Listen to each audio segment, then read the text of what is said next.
আমি যাহা জানি তোমরা তাহা জানো না। এত ঝামেলার মাঝেও সে একবার গভীর রাতে উঠা আল্লাহ বলে চিৎকার করবে। আমি আল্লাহ এই ঝামেলার মাঝে একবার যে ডাক দিল, এটাই সকল জাতি ডাকের চেয়ে আমি আল্লাহ তাআলার কাছে দামি হয়ে যাই। এই জন্য আল্লাহ রাব্বুল আলামিন বললেন, ইন্নী আ'লামু মা লা তা'লামুন। তা আমার ভাই দোস্ত, সেই কাতারে কিন্তু আজাজিলও আছে, ফেরেশতাও আছে। আল্লাহ পাক যখন বানাইলেন, এই দেহটা বানাইছেন ফেরেশতার মাধ্যমে, আর আল্লাহ তাআলা এখান থেকে উপরের অংশটা বানাইছেন আল্লাহ সরাসরি নিজে। সুবহানাল্লাহ, সবাই বললেন না সুবহানাল্লাহ? এই চেহারাটা কে বানাইছেন? আল্লাহ। এটা দেখলেই মানুষের মায়া লাগে, এটা দেখেই মানুষ অপছন্দ করে। এটা সবচেয়ে দামি, এখানে আঘাত করা নিষেধ, কারণ এটা আল্লাহ তাআলা মায়া করে বানাইছেন, সুন্দর করে আল্লাহ পছন্দ করে বানাইছেন। হাদিসের মধ্যে আছে ফি সূরাতিহি, কেহ কেহ ব্যাখ্যা করেছেন আল্লাহর সূরতে, নাউযুবিল্লাহ। আল্লাহ পাক একটা বিশেষ মহব্বতের আকৃতিতে আদম ও সফিউল্লাহ তার সন্তানের এই চেহারাটা নিজে কুদরতের হাতে বানাইছেন। আরাফার মাঠে যখন এই দেহটা পড়ে রয়েছে, বছরের পর বছর, মাসের পর মাস অতিবাহিত হয়েছে, এটা বৃষ্টিতে ভিজছে, রৌদ্রে জলসাইছে, অনেক ধুলাবালি পড়ছে। এমন তো ঘটনা ঘটছে, একবার আমি আরাফাত থেকে মুজদালিফায় আসছি, তো কোথাও কোনো জায়গা না পাইয়া দুই রাস্তার মধ্যখানে একটু উঁচা জায়গা থাকে না, আমাদের ঢাকা শহর আছে, ওখানে আমরা কয়েকজন 15-16 জন সম্ভবত আমরা সেখানে অবস্থান নিছি। তো মাগরিব এশা একসাথে, আসর মাগরিব এশা একসাথে পড়া আমরা একটু বিশ্রাম নিছি। ফজরের নামাজের আজানের সময় যখন হয়েছে, তো ওটার সময় ওইটা দিকে যে চোখ আর খোলা যায় না, অর্থাৎ গাড়ি চলাচলের কারণে ধুলা বালি পাথরের কণা এতই আইসা দেহের মধ্যে পড়ছে যে চোখ আর খোলা যাচ্ছে না, এতই বালু পড়ছে, বন্ধ হয়ে গেছে, খোলা যাচ্ছে না। তা আদমের দেহটারও এই অবস্থা, মূর্তিটা শয়তান দেখা ধিক্কার জানাইছে, আল্লাহ এই নি তোমার খলিফা, এটা দেখতে কত বিশ্রী, এটা দেখতে কত বিশ্রী, ধুলাবালি পয়রা ওখানে পড়ে রয়েছে, এটা নিন্দার কারণ, অপছন্দের বস্তু হয়ে গেছে। কিন্তু আমার আল্লাহ রাব্বুল আলামিন একটা সূরা নাযিল করছেন, ওয়াত-তিনি ওয়াজ-যাইতুন ওয়া তুরি সিনিন ওয়া হাযাল বালাদিল আমিন লাকাদ খালাকনাল ইনসানা ফি আহসানি তাকওয়িম। অনেক লম্বা চড়া আলোচনা। আমার একটা বদ অভ্যাস, আমি ছোট শর্ট টাইমে কথা বলতে পারি। 4 ঘন্টা 5 ঘন্টা একসাথে বয়ান করছি, এক মাহফিল নিজেই করে বলেছে। আমার সাথে যারা ওয়াজ নসিহত করছে অনেকেই মারা গেছে, কেউ নাই। আমি ছাত্র জমানা থেকে সারা বাংলাদেশে বিভিন্ন ডিস্ট্রিক্ট করছি, এখানে আইসা এসব বালটা দিছিল। কবরস্থানের সাথে থাকতে থাকতে দিন ভরে গেছে, মরা মানুষ নিজেকে মনে করি, আমিও মরে গেছি। তো শয়তান কয় এত আদর করে বানাইছে আল্লাহ, দেখি তো মাথা নাই, এদিক দিয়ে সুরঙ্গ পথ আছে না, ঢুকছে ভিতরে। সুবহানাল্লাহ বলেন, আদমের ভিতরে ঢুকছে, দুইটা দেখে একটা বিশাল লম্বা রানওয়ে, কোনো আইল্যান্ড বাইল্যান্ড নাই, একটা দৌড় দিছে যে একেবারে পায়ের তালুতে যে কোনো কিছু নাই, এটা কি হলো? একটা কদু দেখছেন না, পাকলে পরে এটার ভিতর থেকে সব বাইরে হয়ে গেলে পরে এটা কি অবস্থা থাকে, এরকমই। আল্লাহ, একবার হুজুরের সাথে আমি কোন হুজুর মাগুরা না মাগুরা কাছে বসে, একটা সুন্দর নদী, নদীর মধ্যে পানিটা ডাবের পানির মতো ঝলমল করতেছে, ড্রাইভারে বললাম গাড়িটা একটু থামা, হুজুরে বুঝতে পারে না। আমরা এই 3 ডিস্ট্রিক্ট সফর করছি দুইজন একসাথে। হুজুর গাড়িটা একটু থামাইতে বলতো, গাড়ি থামাইছে, থামাইলে পরে একটু দাঁড়া, আমার নজরে পড়ছে হুজুর দাঁড়াইছে, ধ্যান তো নিচের দিকে পানির দিকে যায়, খোদা হয়ে গেছে। খোদার এই বাস আর খেত ছাড়া আর কিচ্ছুই নাই। খোদার এই দুরবস্থা, পানির মধ্যে তার অস্তিত্ব হারাই ফেলেছে। অথচ সে যখন পানির উপরে ছিল কত কলা সোলাইয়া তানে দিছে, কত মিষ্টি তানে দিছে। এখন কেউ দিব? কথা বলে না। হুজুরে বললাম দেখেন এই খোদার কি অবস্থা। আল্লাহু আকবার বলেন। আল্লাহ, হযরত আদম সফিউল্লাহ এই বডিটার এই অবস্থা দেখা এটা কি বানাইছে, একটা ধিক্কার দেয় বাইরে একবার। এরকম তো কত বিচার আমাদের করতে হয় না? ওই পাশের বাড়িওয়ালা আমাদের দেখলে খামাখাই একটা কাশি দেয় করে থুতু মারে, এরকম অনেক বিচার সমাজে আছে না? আছে। ফেরেশতারা কয় আল্লাহ আপনি এত আদর করে বানাইছেন, এই শয়তান দেখছেন কি করছে?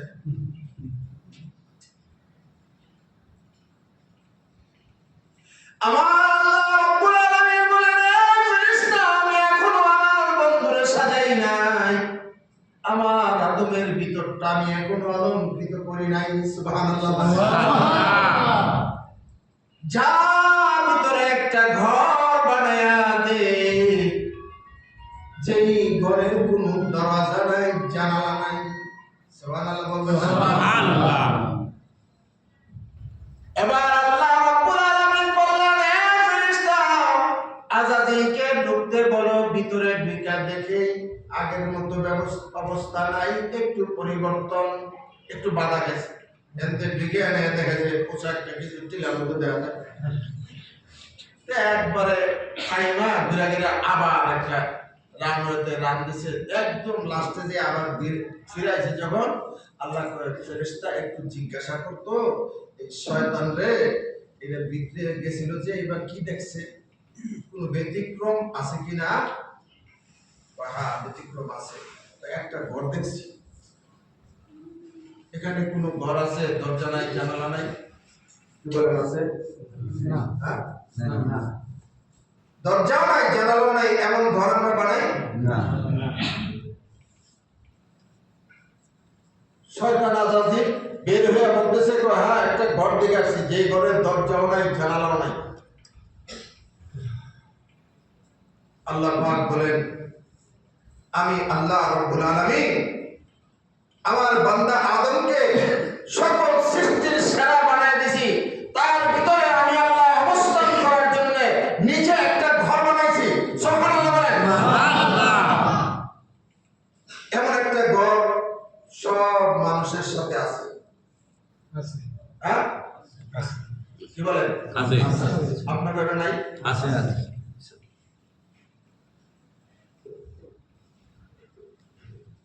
শিক্ষিত অশিক্ষিত ধনী গরিব সকল মানুষের মধ্যে ওই ঘরটা আছে। ওই ঘরটার নাম হলো কলব। নাম কি? সবাই বলেন কলব।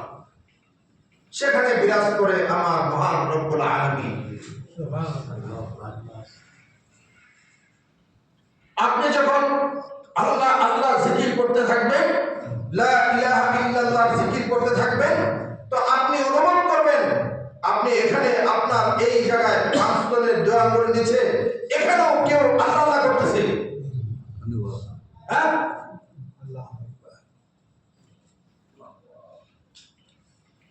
আপনি স্টেথোস্কোপ লাগাবেন, এখানে লাগায় দেখবেন একটা পাম্পিং আওয়াজ হয়, কিন্তু যখন আপনি আল্লাহ আল্লাহ করবেন, আল্লাহর জিকির করতে থাকবেন, তো করতে করতে এক সময় আপনার মুখ বন্ধ হয়ে যাবে, আপনার কাল্ব আল্লাহ আল্লাহ করতে থাকবে।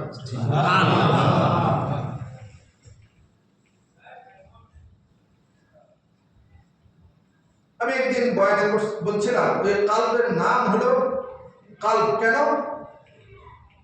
এটা আকাশের রঙের মতো মুহূর্তে মুহূর্তে পরিবর্তন হয়। একটা গান আছে না, পাগল মন মন রে, হ্যাঁ মন অনেক কথা বলে, আসলে যখন আপনি কালবের মধ্যে আল্লাহ জিকির করতে থাকবেন, আল্লাহ আল্লাহ করতে থাকবেন, আল্লাহরে বসায়া সেখানে আপনি আল্লাহকে অনুভব করতে থাকবেন, তো কাল আর কাল থাকবে না, এটা আল্লাহ পাকের ঘর হয়ে যাবে। সুবহানাল্লাহ। আর যখন আল্লাহর ঘর হয়ে যাবে, তো এই মানুষটা আর মানুষ থাকবে না, তার মান মর্যাদা সম্মানের দিক থেকে ফেরেশতার চেয়েও দামি হয়ে যাবে। সুবহানাল্লাহ। আর যখন মানুষ এখানে আল্লাহকে বসাইতে ব্যর্থ হবে, তো এই মানুষটা তো ফেরেশতা দূরের কথা, জানোয়ারের চেয়ে নিকৃষ্ট হয়ে যাবে। আল্লাহ তাআলা কোরআনে কারীমের মধ্যে বলছেন, উলাইকা কাল আনআম। কি বলেন হাফেজ সাহেব, আছে না নাই? এই যে আজিজ সাহেবের মেয়ে জামাই কোরআনে হাফেজ, মাশাআল্লাহ, আলহামদুলিল্লাহ বলেন। আলহামদুলিল্লাহ। এই বিয়ার আগের থেকে আমি চিনি আজিজ সাহেবের, অনেক ভালো একটা সম্পর্ক ছিল আমার সাথে। জিঞ্জিরা যেখানে কোনো জিকিরের মাহফিল হতো, তো ওখানে যে উনি হাজির হতেন। আমি ওনাকে অনেক মিস করি, এই জায়গাটায় আসলে উনি থাকতে একবার এই টিনের মসজিদে আসছিলাম, আর আজকে আসলাম বহু বছর পরে, আর ঢুকে নিয়ে গেলে। আরেকদিন বোধ হয় ওই বারান্দায় আসছিলাম একটা কথা বলার জন্য কার সাথে।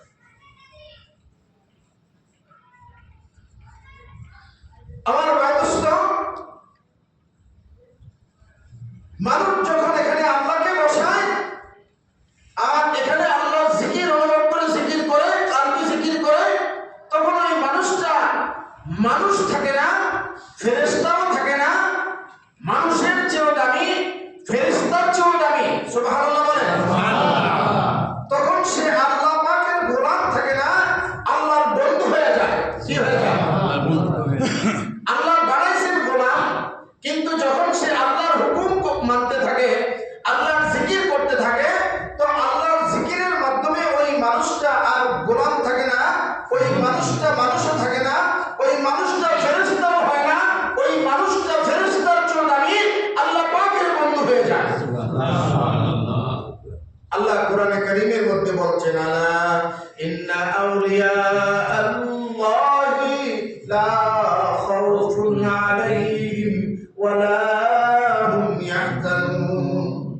সেই মানুষটা তখন তার কোনো মরণের ভয় নাই, কবরেও ভয় নাই, হাসরেও ভয় নাই, মিজানেও ভয় নাই, তার কোনো জাহান্নামের ভয় নাই, আল্লাহর তাআজিমের ভয় নাই।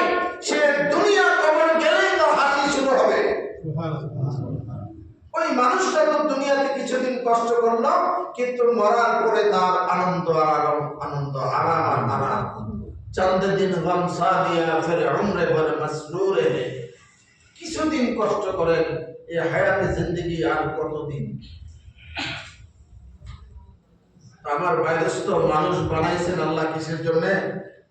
টাকা এসে একটা বাড়িঘর করবেন, দোকানপাট করবেন, জায়গা জমিন কিনবেন, একদিন না একদিন এগুলো সাইডা যাবেন। আমি এই 40 বছরে পাঁচজোয়ারে থাকি, কত মানুষকে দেখছি ভাই, আমি যাদের সাথে চলাফেরা করছি, তাদেরকে এখন আর দেখা যায় না। এ ক্লাস, বি ক্লাস নাই, সি ক্লাসও অর্ধেক গেছে। আমি যখন আসছি জামাইটা দেখছি একটা চ্যাংড়া ছেঁড়া, এত ঘুরে গেছে, আমার চেয়ে বেশি ঘুরে। আমার দেখলে মনে করবে হ্যাঁ আমার দাদা লাগে। কিন্তু আমি অল্প বয়সের একটা ছেলে।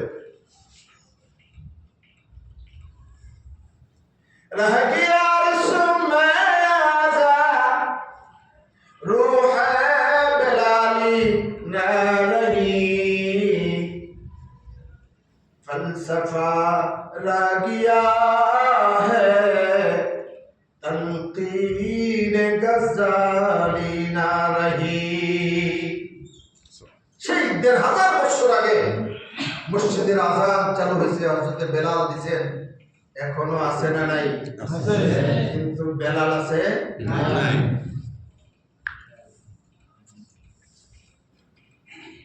रह गया रस्म आज़म रूह बिलाली ना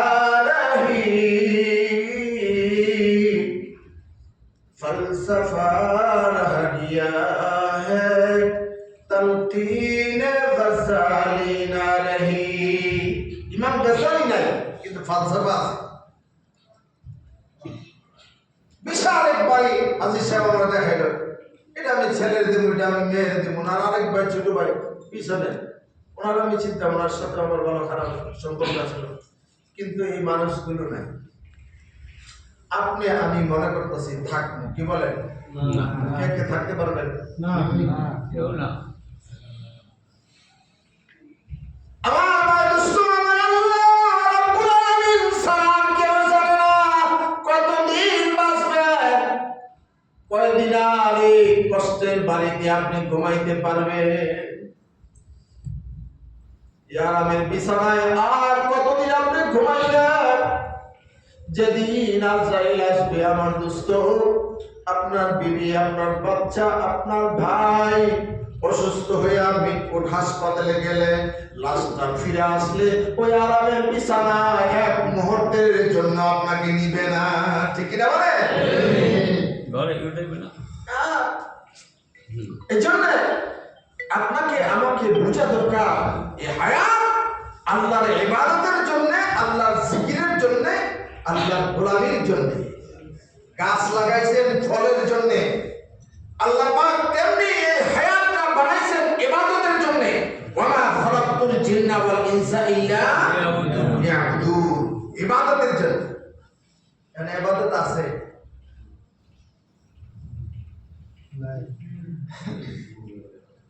আমার আল্লাহ রাব্বুল আলামিন বড় সুস্থ বলেন ইয়া আইয়ুহাল ইনসান মা গাররাকা বিরাব্বিকাল কারীম কোন জিনিসে তোমারে তোমার দয়াময় আল্লাহ থেকে দূরে সরায় রাখছে আল্লাহ নিজেই কয় আলহাকুমুত তাকাসুর দুনিয়ার বাহাদুরি দুনিয়ার চাকচক্য দুনিয়ার ধন সম্পদের এই প্রতিযোগিতায় তোমাকে গাফেল রাখছে হাত্তা যুরতুমুল মাওয়াবি অথচ এই মানুষটা জানে না কখন সে কবরে শুবে হয়তো সকালেই শুয়ে যেতে পারে আল্লাহ তাআলা নবীর মাধ্যমে দাওয়াত দিবেন সাদ্দাতরে তুমি আমার কালিমা পড়ো দুনিয়াও শান্তি আখিরাতেও শান্তি ওই পড়লে আখিরাতে কি শান্তি হবে আল্লাহ তাআলা জান্নাত দিবেন সুবহানাল্লাহ বলে সাদ্দাত কয় আমি তো বাদশা আমার টাকা পয়সার অভাব নাই আমি একটা বেহেশত বানাইলে মনে নাউজুবিল্লাহ তো আমার খোদার জান্নাতে যাইতে চাই না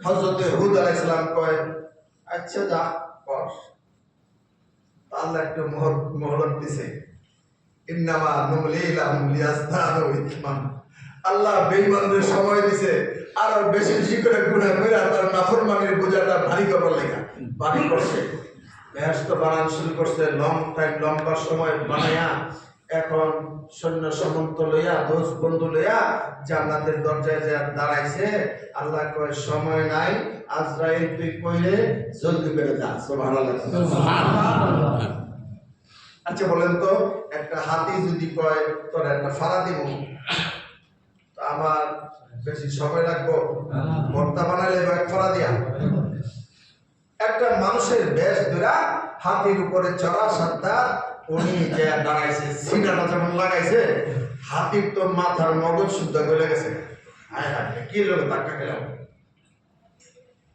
বিশাল এক শক্তির সাথে মোকাবেলা এটা হাতি করছে কিন্তু ওই বেঈমান বোঝে না বেঈমানে কয় এত বড় সাহস কেরে এলাকা এই বাড়ি আমার ঘাট আমার রাস্তা আমার সব আমার মসজিদ আমার মাদ্রাসা আমার এখানে সব মানুষকে তত্ত্বাবধান করি আমি এখানে এত বড় সাহস কার আমি একজন বাদশা আমার হাতির সামনে সিনা তার টান করে দাঁড়াইবার এত বড় আস্পর্ধা কার তো আজরাইল কয় তোর নামটা কইলে তো তোর পেশাব পাখানে কেন হয়ে যাবো তুমি আস্তে করে কইছে ও দোস্ত আমি আর কেউ না আজরাইল সুবহানাল্লাহ বলে নাম কি যদি এই মসজিদে এই মুহূর্তে কারণ সামনে এসে দাঁড়ায় কি বলেন কি গো হ্যাঁ? যদি আজকে রাত্রে ঘুমের ঘরে এসে দাঁড়ায় কত মানুষ ঘুমের ঘরে উঠা সকালে উঠে আর বিবি বাচ্চার চেহারা দেখে এমন কিছু যদি হয় সন্তান ডাকতেছে কে তুমি এত বড় সাহস দেখাইলা আমার হাতির সামনে কেমনে তুমি সিনা টান করে দাঁড়াইলা তুমি কি আমার পাওয়ার সম্পর্কে জানো না হ্যাঁ তুমি আমার ক্ষমতা সম্পর্কে জানো না তা আস্তে করে বলছে আমি আজরাইল এটা বলার সাথে সাথে সাদ্দাদের পেশাব পায়খানা সব একসাথে হয়ে গেছে থরথর করে কাঁপতে আরম্ভ করছে সুবহানাল্লাহ বলে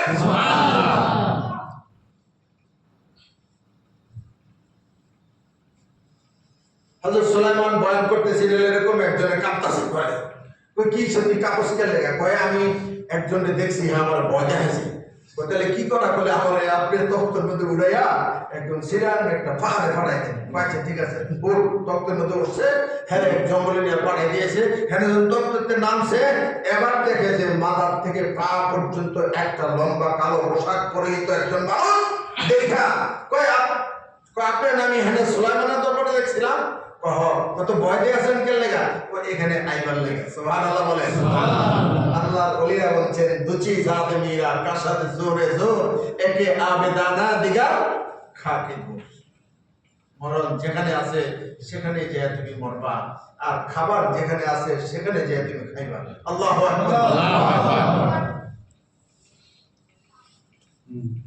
আল্লাহ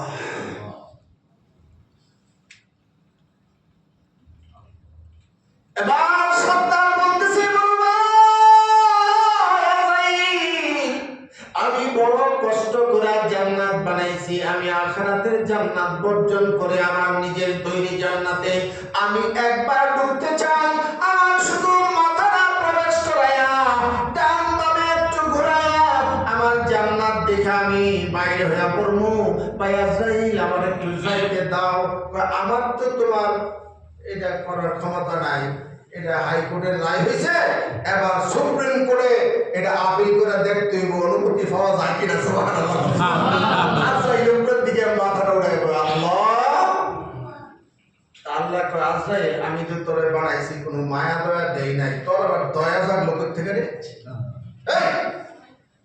তো মায়া নাই তোর মায়া দিয়ে বানাই নাই আমি তোর মায়া লাগ লোকের থেকে এবার আল্লাহ রাব্বুল আলামিন বললেন আজরাইল তুমি কি ছিল কিনা তারে কোনদিন দেখছো তোমার সাথে কি সম্পর্ক কয় আল্লাহ আমার মনে পড়তেছে না আমি এই সাদ্দাতকে কোথায় দেখেছি ভালো করে মনে করো তুমি তারে দেখছো নি একটু ভালো করে মনে করো যদি অমনি আজরাইল ডাক দিয়া বললেন রব্বুল আলামিন আমি এই মানুষটাকে ছোটবেলায় দেখেছি সমুদ্রের মধ্যে বিশাল ঝড়ে একটা লঞ্চ ডুবে গেল তার কাঠগুলা টুকরা টুকরা হয়ে ছুটে গেল তার মা গর্ভবতী ছিল তার মায়ের গর্ভ থেকে এই বাচ্চাটাকে বাহির করিয়া একটা কাঠের উপরে চড়াইয়া দিয়া আমি আল্লাহ রাব্বুল আলামিন আপনার হুকুমে আমি আজরাইল তার মাকে মৃত্যুর শরাব পান করাইয়া দিয়া ওই বাচ্চাটাকে আমি কাঠের মধ্যে সরাইয়া দিয়েছি আমার আল্লাহ